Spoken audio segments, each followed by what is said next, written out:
Hello everyone, in this video I'm going to show a step-by-step tutorial on how to add a calendar date picker in Google Sheets. So first we're going to select our block, then click on data, then under data we're going to click on data validation. So next we're going to click on add rule. Then we're going to apply the range we're going to use it for. So it's currently on column A and row 8. So we're going to extend it to column A and row 15.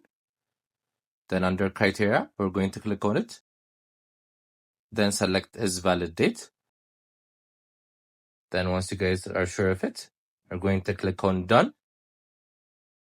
So all you have to do is go there, then double click on it. So it's going to ask you to pick your date.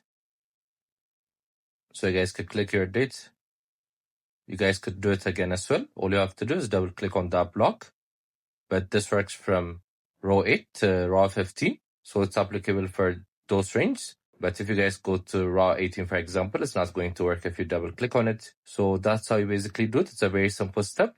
I hope you guys liked this video. Subscribe for more, like for more, share for more. I hope to see you again. Goodbye.